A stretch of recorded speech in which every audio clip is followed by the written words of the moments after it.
संग लाई पंचो आरजा। सुरमानंद पास कर आए। चंद्र बिंबल मंगलन सुहाए। चंद्र बिंब मंगलन सुहाए। सरस बान अवाही बनोदा। गावहे सरस बसंत कुमुदा। अष्टपुत्र मैं कहे सवारी। पुन्याई दीपक की वारी। काछेली पट मजरी टोडी कही अलाप। कामोदियो गुजरी संग दीपक के थाप। कालंका कुंतल और रामा। कमल कुसुम चंप के नामा। गौराव कनरा कल्याणा। अष्टपुत्र दीपक के जाना। सब मिल श्री राघव गावहे। पंचो संग बरंगन लावहे।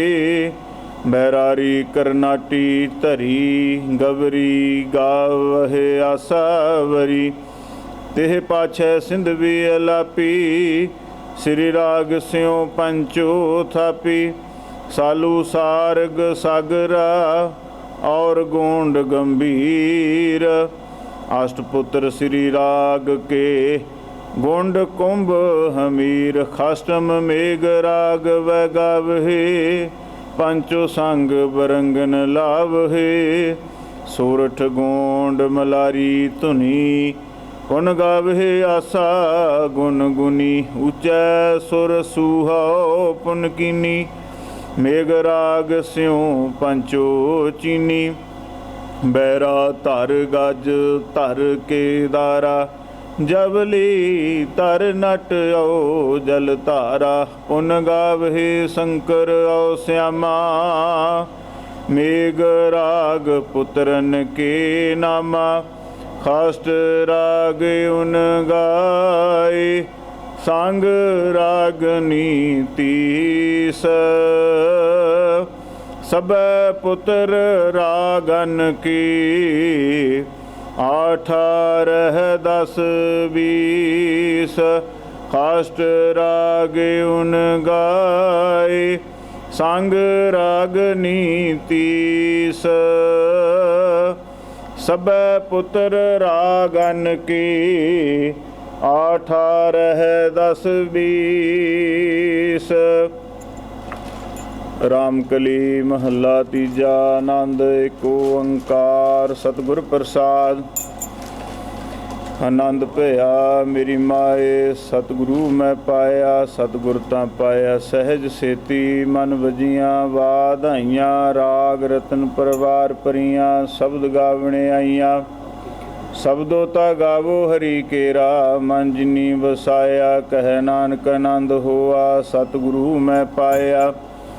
ये मन मेरेया तू सदा रहो हर नाले। हर नाल रहो तू मन मेरे। दुख सब विसारना। अंगीकार हो करे तेरा कारज सब सवारना। सबना गल्लां समरथ स्वामी। सो क्यों मनहु विसारे। कह नानक मन मेरे सदा रहो हर नाले।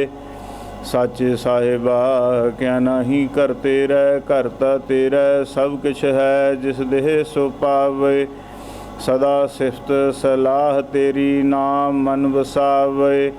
नाम जिनकै मन वसिया। बाजे शब्द कनेरे। कह नानक सच्चे साहिब क्या नहीं करते रह। साचा नाम मेरा आधारो।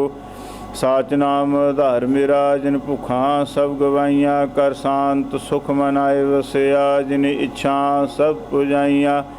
सदा कुर्बान कीता गुरु बेटो। जिस दियां ही वड्याइयां। कह नानक सुनो संत हो सब धरो प्यारो।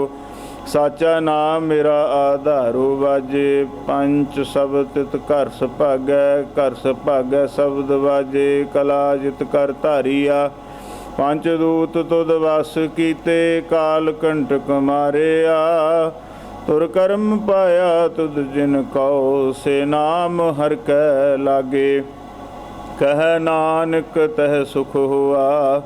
इत कर अनहद वाजे। आनंद सुनो बड़ भागी हो। सगल मनोरथ पूरे।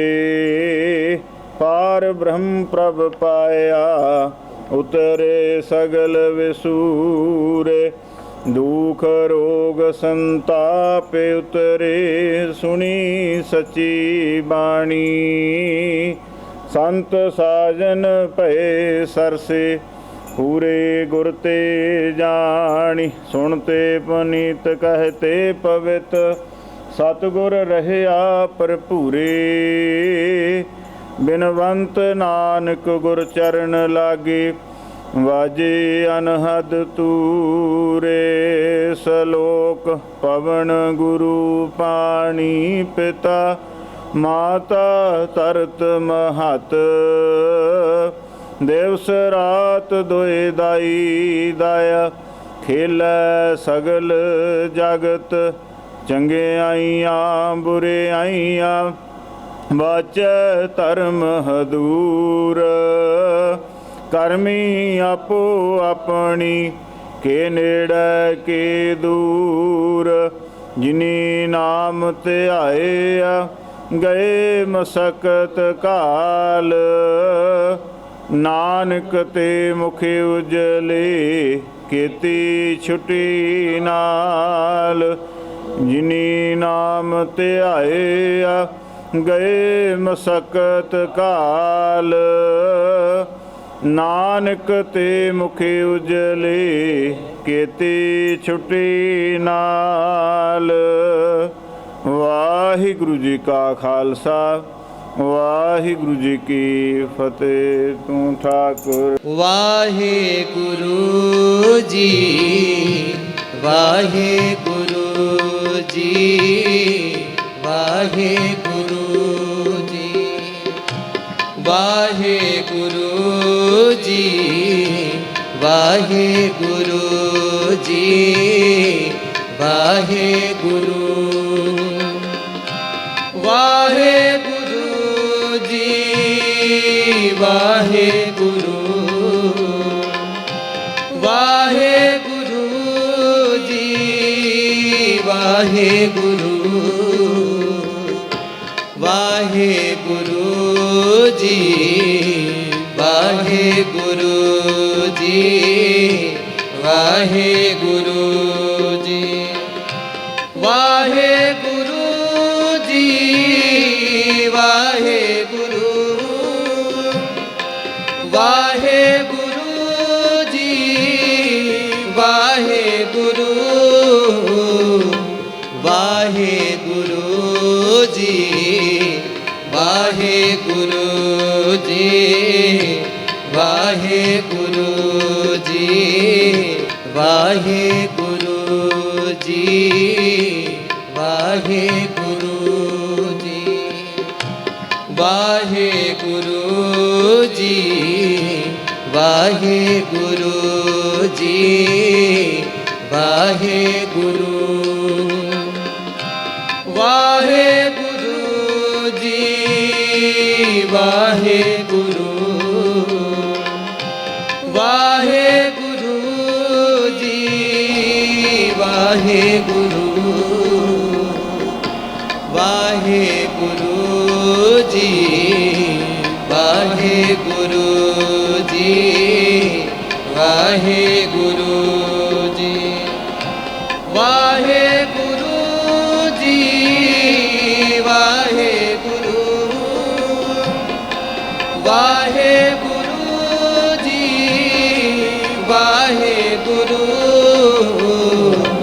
वाहिगुरु जी वाहिगुरु जी वाहिगुरु जी वाहिगुरु जी वाहिगुरु। सतਿ ਸ੍ਰੀ ਅਕਾਲ। ਕਾ ਖਾਲਸਾ ਵਾਹਿਗੁਰੂ ਸਾਹਿਬ ਜੀ। ਸਤਨਾਮ ਵਾਹਿਗੁਰੂ ਸਾਹਿਬ ਜੀ। ਲੱਖ ਖੁਸ਼ੀਆਂ ਪਾਤਸ਼ਾਹੀਆਂ ਜੇ ਸਤਿਗੁਰ ਨਦਰ ਕਰੀ, ਨਿਮਖ ਏਕ ਹਰ ਨਾਮ ਦੇ। ਮੇਰਾ ਮਨ ਤਨ ਸੀਤਲ ਹੋਏ, ਇਹ ਬਿਦ ਸੁਨ ਕੈ ਜਾਟ ਰੋ। ਉਠ ਭਗਤੀ ਲਾਗਾ, ਮਿਲੈ ਪ੍ਰਤਖ ਗੋਸਾਈਆਂ। ਧੰਨਾ ਵਡ ਭਾਗਾ। ਵਾਹਿਗੁਰੂ ਸਾਹਿਬ ਜੀ। ਸੋਰਠ ਮਹੱਲਾ ਪੰਜਵਾ। ਹਮਰੀ ਗਣਤ ਨਾ ਗਣਿਆ ਕਾਈ,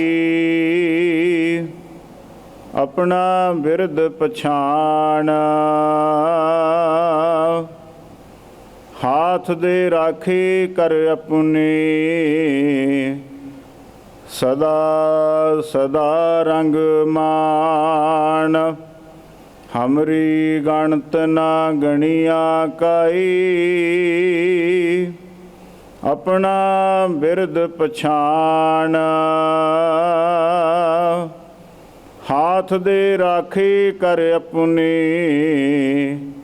ਸਦਾ ਸਦਾ ਰੰਗ ਮਾਣ।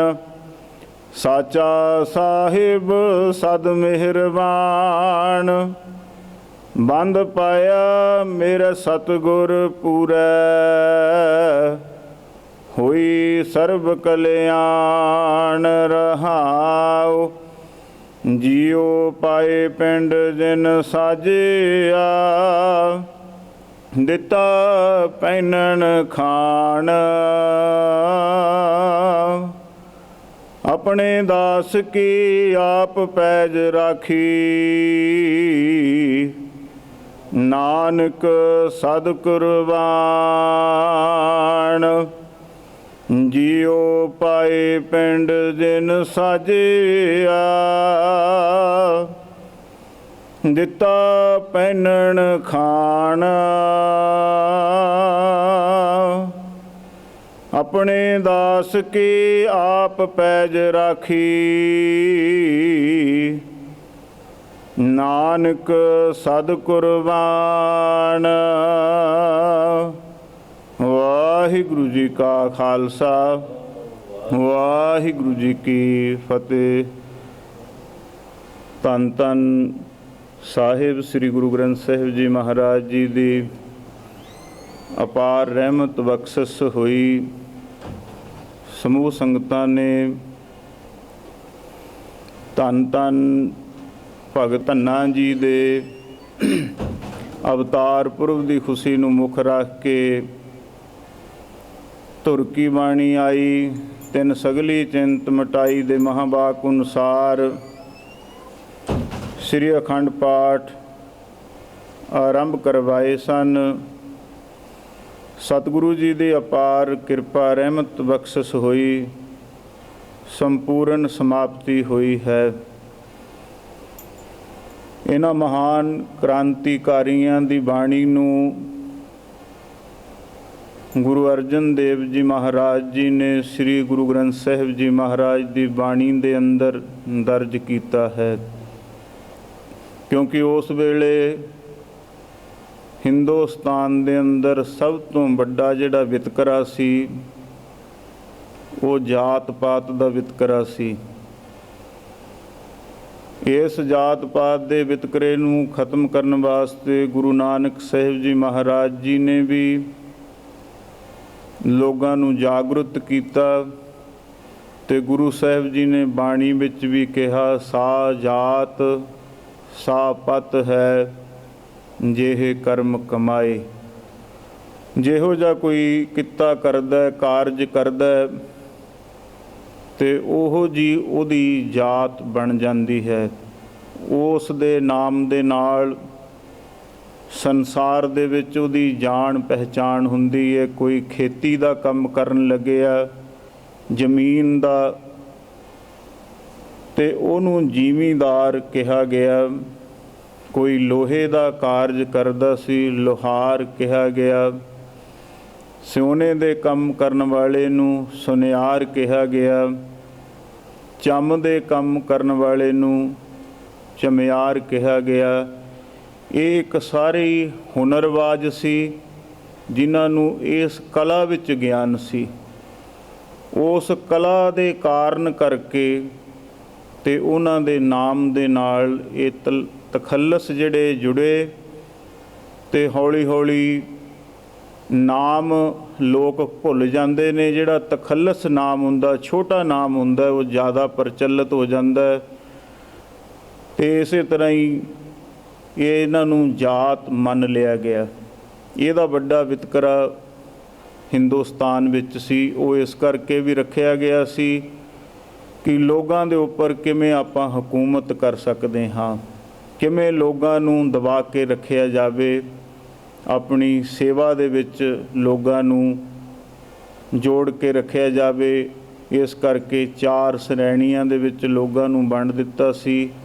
ਸਭ ਤੋਂ ਪਹਿਲੀ ਸ਼੍ਰੇਣੀ ਸੀ ਬ੍ਰਾਹਮਣ, ਫਿਰ ਉਸ ਤੋਂ ਉਪਰੰਤ ਛਤਰੀ ਤੇ ਵੈਸ ਤੇ ਸੂਦਰ। ਤੇ ਗੁਰੂ ਅਰਜਨ ਦੇਵ ਜੀ ਮਹਾਰਾਜ ਜੀ ਨੇ ਸਾਰੇ ਉਹਨਾਂ ਮਹਾਨ ਕ੍ਰਾਂਤੀਕਾਰੀ, ਇਹਨਾਂ ਦੇ ਨਾਮ ਵੱਖਰੇ ਵੱਖਰੇ ਹੋ ਸਕਦੇ ਨੇ, ਇਹਨਾਂ ਦੇ ਜਨਮ ਸਥਾਨ ਵੱਖਰੇ ਹੋ ਸਕਦੇ ਨੇ, ਪਰ ਇਹਨਾਂ ਦੀ ਵਿਚਾਰਧਾਰਾ ਸਾਰਿਆਂ ਦੀ ਇੱਕ ਹੀ ਸੀ, ਇੱਕੋ ਹੀ ਸਰੂਪ ਸੀ। ਸਭ ਤੋਂ ਪਹਿਲਾਂ ਅਸੀਂ ਇਸ ਭਰਮ ਵਿੱਚ ਹਾਂ, ਭੁਲੇਖੇ ਵਿੱਚ ਹਾਂ ਵੀ ਧੰਨਾ ਭਗਤ ਜੀ ਜ਼ਿਮੀਂਦਾਰਾਂ ਦੇ ਨੇ। ਨਹੀਂ, ਜਿਹੜੇ ਗੁਰੂ ਗ੍ਰੰਥ ਸਾਹਿਬ ਜੀ ਦੀ ਬਾਣੀ ਨੂੰ ਮੰਨਣ ਵਾਲੇ ਨੇ, ਭਗਤ ਧੰਨਾ ਜੀ ਉਹਨਾਂ ਦੇ ਨੇ। ਜ਼ਿਮੀਂਦਾਰਾ ਉਹਨਾਂ ਦਾ ਇੱਕ ਕਿੱਤਾ ਸੀ। ਹਰ ਜ਼ਿਮੀਂਦਾਰ ਧੰਨੇ ਦੇ ਬਰਾਬਰ ਨਹੀਂ ਹੋ ਸਕਦਾ, ਹਰ ਚਮਿਆਰ ਭਗਤ ਰਵਿਦਾਸ ਦੇ ਬਰਾਬਰ ਨਹੀਂ ਹੋ ਸਕਦਾ। ਜੇ ਕਿਤੇ ਭੁਲੇਖੇ 'ਚ ਅਸੀਂ ਹੋਈਏ ਵੀ ਕੋਈ ਸਾਡੀ ਬਰਾਦਰੀ 'ਚ ਕੋਈ ਮਹਾਨ ਕ੍ਰਾਂਤੀਕਾਰੀ ਜਨਮ ਲੈ ਕੇ ਆਉਂਦਾ ਤੇ ਅਸੀਂ ਵੀ ਸਾਰੇ ਮਹਾਨ ਹੋ ਗਏ, ਨਹੀਂ।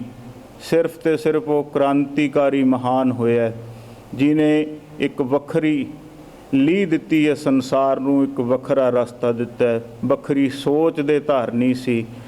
ਤੇ ਇਸ ਕਰਕੇ ਜਿਹੜੇ ਉਹਨਾਂ ਦੀ ਸੋਚ ਨੂੰ ਮੰਨਣ ਵਾਲੇ ਹੁੰਦੇ ਨੇ, ਚਾਹੇ ਉਹ ਸੰਸਾਰ ਦੇ ਤੌਰ 'ਤੇ ਕਿਸੇ ਵੀ ਖੇਤਰ 'ਚ ਕੰਮ ਕਰਦੇ ਹੋਣ, ਉਹ ਇਨਸਾਨ ਅਸਲੀ ਰੂਪ ਵਿੱਚ ਉਹਨਾਂ ਦੇ ਪੈਰੋਕਾਰ ਹੁੰਦੇ ਨੇ।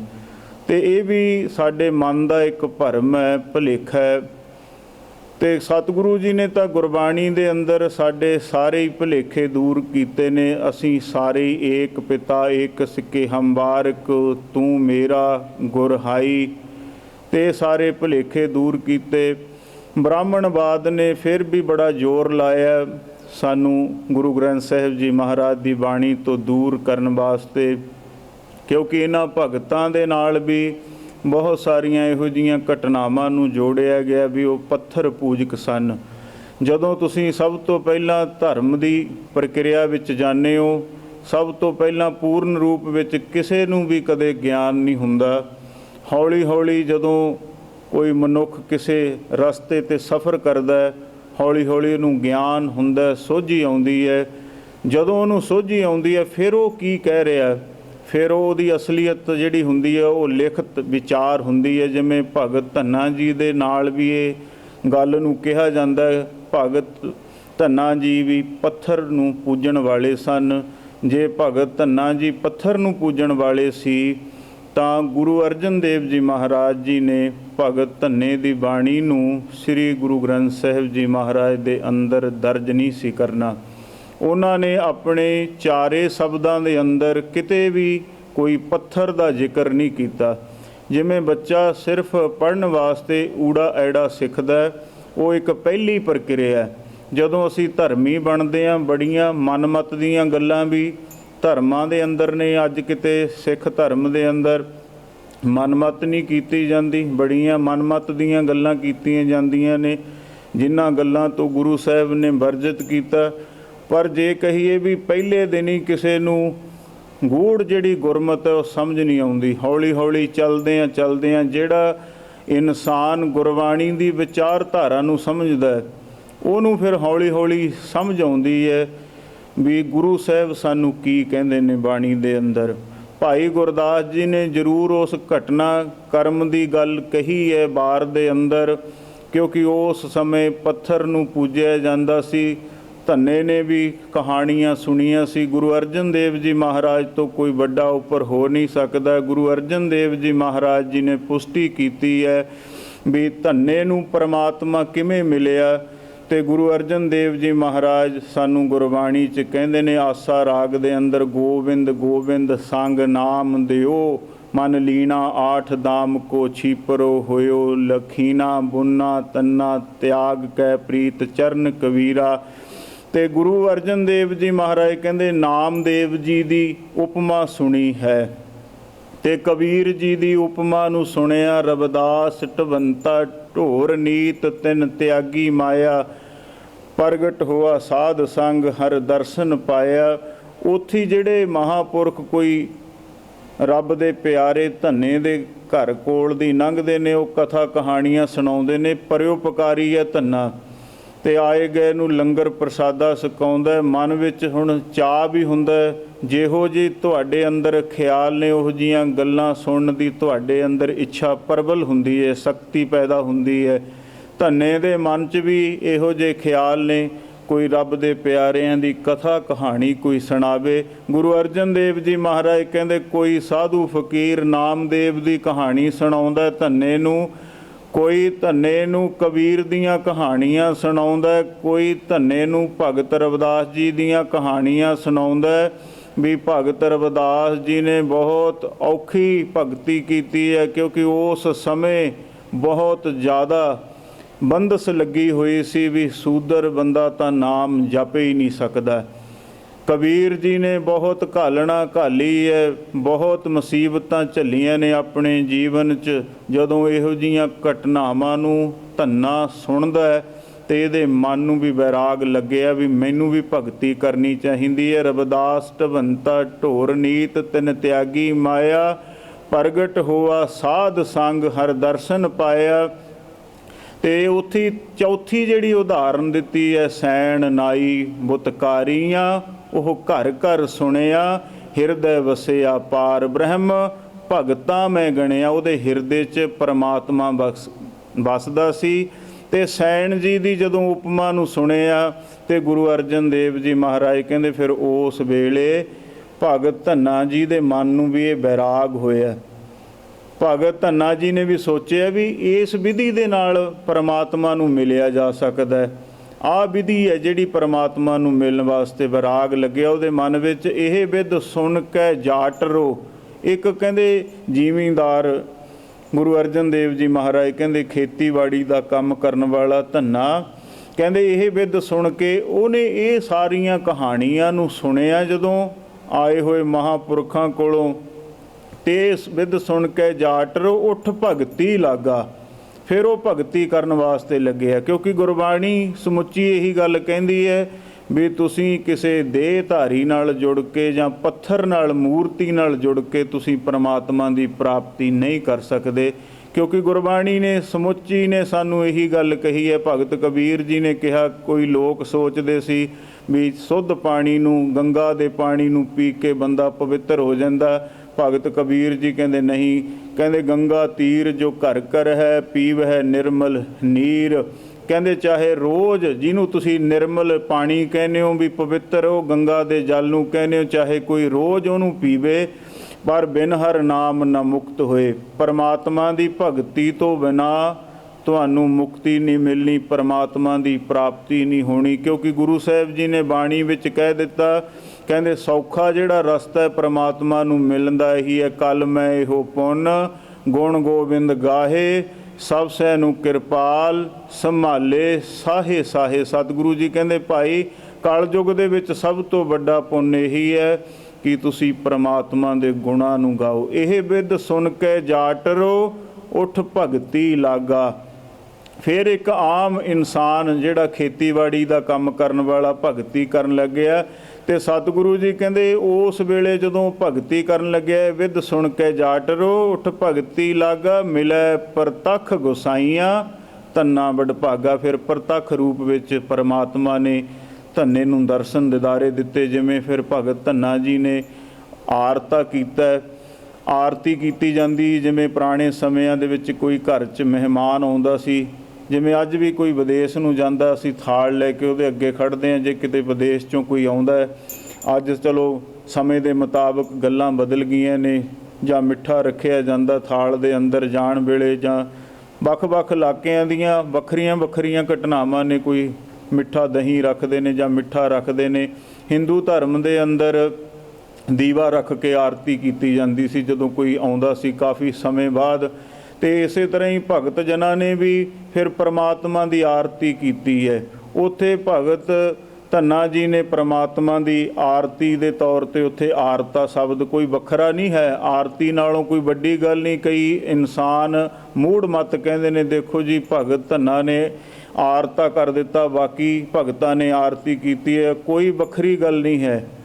ਸਿਰਫ ਉਹਦਾ ਨਾਮ ਹੀ ਇੱਕ ਆਰਤਾ ਰੱਖ ਦਿੱਤਾ ਗਿਆ ਵੀ ਮੈਂ ਇੱਕ ਸਿੱਧੇ ਸਾਧੇ ਤਰੀਕੇ ਨਾਲ ਮੈਂ ਆਪਣੀਆਂ ਡਿਮਾਂਡਾਂ ਵੀ ਪਰਮਾਤਮਾ ਨੂੰ ਆਰਤੀ ਦੇ ਅੰਦਰ ਪਰਮਾਤਮਾ ਕੋਲੋਂ ਆਪਣੀਆਂ ਨਿੱਜੀ ਲੋੜਾਂ ਬਾਰੇ ਭਗਤ ਧੰਨਾ ਜੀ ਨੇ ਕਿਹਾ, ਗੋਪਾਲ ਤੇਰਾ ਆਰਤਾ ਜੋ ਜਨ ਤੁਮਰੀ ਭਗਤ ਕਰਨ ਤੇ ਤਿਨਕੇ ਕਾਜ ਸਵਾਰਤਾ, ਦਾਲ ਸੀਧਾ ਮੰਗੋ ਕੀਓ हमरा खुशी करे नित जियो, पनिया छादन नीका अनाज मांगो सत सीका, गऊ भैंस मंगो लावेरी एक ताजन तुरी चंगेरी, घर की गीहन चंगी जन धन्ना लेवे मंगी। अपनियां निजी डिमांडां निजी इच्छा जिहड़ियां जरूरतां ने घर परिवार विच आटा दाणा जिहड़ा चाहीदा, एक वधिया कपड़े पाउण नूं होण मेरे कोल, जुत्ती होवे आउण जाण वास्ते, ਤੇ ਮੈਨੂੰ ਇੱਕ ਆਉਣ ਜਾਣ ਵਾਸਤੇ ਘੋੜੀ ਵੀ ਹੋਣੀ ਚਾਹੀਦੀ ਹੈ, ਸਫ਼ਰ ਕਰਨ ਵਾਸਤੇ ਮੇਰਾ ਕੰਮ ਕਾਜ ਵੱਡਾ। ਅਤੇ ਇਸੇ ਤਰ੍ਹਾਂ ਹੀ ਮੇਰਾ ਜਿਹੜਾ ਲਵੇਰਾ ਉਹ ਵੀ ਇੱਕ ਚੰਗੀ ਲਵੇਰੀ ਹੋਵੇ ਮੇਰੇ ਕੋਲ, ਲਵੇਰਾ ਵੀ ਇੰਨਾ ਮਾਲ ਡੰਗਰ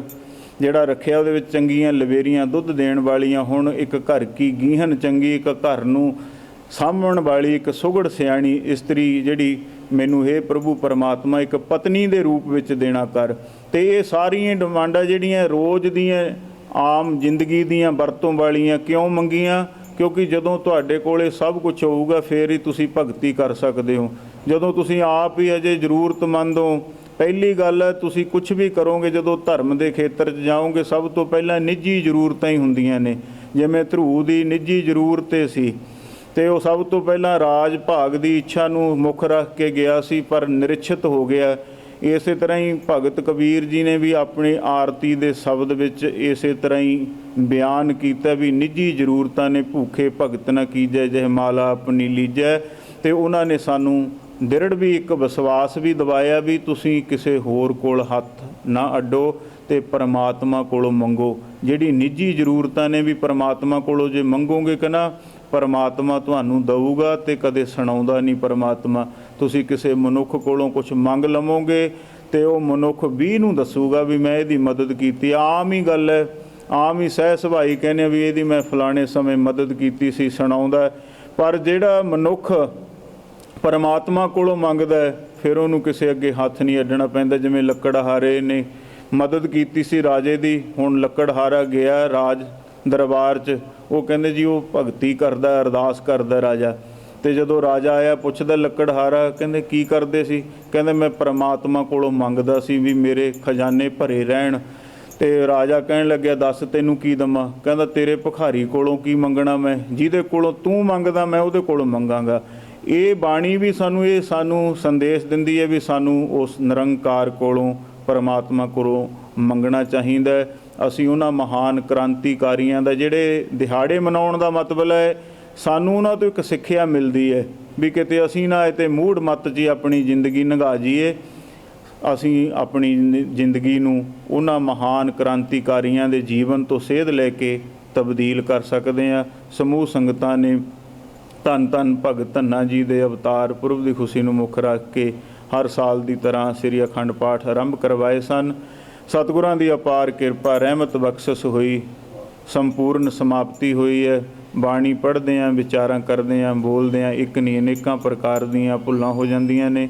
ਧੰਨ ਸਾਹਿਬ ਸ੍ਰੀ ਗੁਰੂ ਗ੍ਰੰਥ ਸਾਹਿਬ ਜੀ ਮਹਾਰਾਜ ਬਖਸ਼ਣਹਾਰ ਬਖਸ਼ ਲੈਣਾ, ਅੱਗੇ ਤੋਂ ਸਮਤ ਬਖਸ਼ਿਸ਼ ਕਰਨੀ, ਲੇਖੇ ਕਿਤੇ ਨਾ ਛੂਟੀ ਹੈ। ਖਿੰਨ ਖਿੰਨ ਭੂਲਣ ਹਾਰ ਬਖਸ਼ਣਹਾਰ ਬਖਸ਼ ਲੈ, ਨਾਨਕ ਪਾਰੋ ਤਾਰ। ਖਾਲਸਾ ਪੰਥ ਦੀ ਸਿਰਜਣਾ ਦਿਵਸ ਨੂੰ ਮੁੱਖ ਰੱਖ ਕੇ ਕੱਲ੍ਹ ਨੂੰ ਸ੍ਰੀ ਅਖੰਡ ਪਾਠ ਆਰੰਭ ਹੋਣਗੇ ਸਮੂਹ ਸੰਗਤਾਂ ਵੱਲੋਂ। 14 ਤਰੀਕ ਨੂੰ ਵਿਸਾਖੀ ਦਾ ਦਿਹਾੜਾ ਹੈ। ਤੇ ਖਾਲਸਾ ਪੰਥ ਦੀ ਸਿਰਜਣਾ ਦਾ ਦਿਵਸ ਹੈ। ਤੇ ਜਿਹੜੇ ਸ੍ਰੀ ਅਖੰਡ ਪਾਠ ਕੱਲ੍ਹ ਨੂੰ ਆਰੰਭ ਕੀਤੇ ਜਾਣਗੇ, 14 ਤਰੀਕ ਨੂੰ 9 ਵਜੇ ਦੇ ਕਰੀਬ ਭੋਗ ਪਾਏ ਜਾਣਗੇ। ਸਾਰੀਆਂ ਸੰਗਤਾਂ ਨੇ ਵੱਧ ਚੜ੍ਹ ਕੇ ਤਨ ਕਰਕੇ, ਮਨ ਕਰਕੇ, ਧਨ ਕਰਕੇ ਸੇਵਾ ਕਰਨ ਦੀ ਕਿਰਪਾਲਤਾ ਕਰਨੀ ਹੈ। ਉੱਥੇ ਮਹਾਨ ਸ਼ਹੀਦ ਬਾਬਾ ਮੋਤੀ ਰਾਮ ਮਹਿਰਾ ਜੀ ਦੀ ਯਾਦ ਨੂੰ ਮੁੱਖ ਰੱਖ ਕੇ ਇਸ ਪਰਿਵਾਰ ਦੀ ਬਹੁਤ ਵੱਡੀ ਸੇਵਾ, ਸਾਰਾ ਪਰਿਵਾਰ ਬਾਬਾ ਮੋਤੀ ਰਾਮ ਮਹਿਰਾ ਜੀ ਦੀਆਂ ਅੱਖਾਂ ਦੇ ਸਾਹਮਣੇ ਕੋਹਲੂ 'ਚ ਪੀੜਿਆ ਗਿਆ। ਇਹ ਏਡੀ ਵੱਡੀ ਸਜ਼ਾ ਇਹਨਾਂ ਨੇ ਕਿਉਂ ਝੱਲੀ ਹੈ? ਕਿਉਂਕਿ ਇਹਨਾਂ ਨੇ ਸੇਵਾ ਕਮਾਈ ਸੀ। ਧੰਨ ਬਾਬਾ ਮੋਤੀ ਰਾਮ ਮਹਿਰਾ ਜੀ, ਜਿਨ੍ਹਾਂ ਨੇ ਦੁੱਧ ਪਿਲਾਉਣ ਦੀ ਸੇਵਾ ਕੀਤੀ ਸੀ ਮਾਤਾ ਗੁਜਰ ਕੌਰ ਜੀ ਨੂੰ, ਤੇ ਛੋਟੇ ਸਾਹਿਬਜ਼ਾਦਿਆਂ ਨੂੰ ਦੁੱਧ ਸੁਕਾਉਣ ਦੀ ਸੇਵਾ ਕੀਤੀ। ਸਾਰਾ ਕੁਝ ਪਹਿਲਾਂ ਕੀਮਤੀ ਗਹਿਣੇ ਘਰਦਿਆਂ ਦੇ ਕੇ ਦੁੱਧ ਪਿਲਾਉਣ ਦੀ ਸੇਵਾ ਮਿਲੀ ਸੀ ਮਸਾਂ, ਤੇ ਉਸ ਸੇਵਾ ਦੀ ਕੀਮਤ ਕੀ ਦੇਣੀ ਪਈ? ਸਾਰਾ ਪਰਿਵਾਰ ਕੋਹਲੂ 'ਚ ਪੀੜਿਆ ਗਿਆ। ਆਪਾਂ ਉਹਨਾਂ ਦੀ ਯਾਦ ਨੂੰ ਮੁੱਖ ਰੱਖ ਕੇ ਸਮਾਗਮ ਕਿਉਂ ਕਰਦੇ ਆ? ਤਾਂ ਕਿ ਸਾਡੇ ਬੱਚਿਆਂ ਨੂੰ ਪਤਾ ਲੱਗੇ ਵੀ ਉਹ ਕਿੱਡੇ ਮਹਾਨ ਕ੍ਰਾਂਤੀਕਾਰੀ ਸੀ, ਜਿਨ੍ਹਾਂ ਨੇ ਐਡੀ ਵੱਡੀ ਸੇਵਾ ਨਿਭਾਈ ਹੈ। ਤੇ ਸਹਿਜ ਪਾਠ ਰੱਖੇ ਹੋਏ ਨੇ। 13 ਤਰੀਕ ਨੂੰ ਭੋਗ ਪੈਣਗੇ। ਸਾਰੀਆਂ ਸੰਗਤਾਂ ਨੇ ਦਰਸ਼ਨ ਦੇਣ ਦੀ ਕਿਰਪਾਲਤਾ ਕਰਨੀ ਹੈ। ਸਮੂਹ ਸੰਗਤਾਂ ਨੂੰ ਫਿਰ ਬੇਨਤੀ ਹੈ, ਬਾਬਾ ਮੋਤੀ ਰਾਮ ਮਹਿਰਾ ਜੀ ਦੀ ਯਾਦ ਨੂੰ ਮੁੱਖ ਰੱਖ ਕੇ ਸਹਿਜ ਪਾਠ ਰੱਖੇ ਗਏ ਸਨ। 13 ਤਰੀਕ ਨੂੰ ਭੋਗ ਪੈਣਗੇ। ਸਾਰੀਆਂ ਸੰਗਤਾਂ ਨੇ ਪਹੁੰਚਣਾ। ਕੱਲ੍ਹ ਨੂੰ ਵਿਸਾਖੀ ਦੇ ਦਿਹਾੜੇ ਨੂੰ ਮੁੱਖ ਰੱਖ ਕੇ ਸ੍ਰੀ ਅਖੰਡ ਪਾਠ ਆਰੰਭ ਹੋਣਗੇ। 14 ਤਰੀਕ ਨੂੰ ਵਿਸਾਖੀ ਦਾ ਦਿਹਾੜਾ ਹੈ। ਸਾਰੀਆਂ ਸੰਗਤਾਂ ਨੇ ਪਹੁੰਚਣ ਦੀ ਕਿਰਪਾਲਤਾ ਕਰਨੀ ਜੀ। ਚਾਹ ਦਾ ਲੰਗਰ ਤਿਆਰ ਹੈ। ਸਾਰੀਆਂ ਸੰਗਤਾਂ ਨੇ ਚਾਹ ਦਾ ਲੰਗਰ ਛਕ ਕੇ ਜਾਣਾ ਜੀ। ਵਾਹਿਗੁਰੂ ਜੀ ਕਾ ਖਾਲਸਾ, ਵਾਹਿਗੁਰੂ ਜੀ ਕੀ ਫਤਿਹ।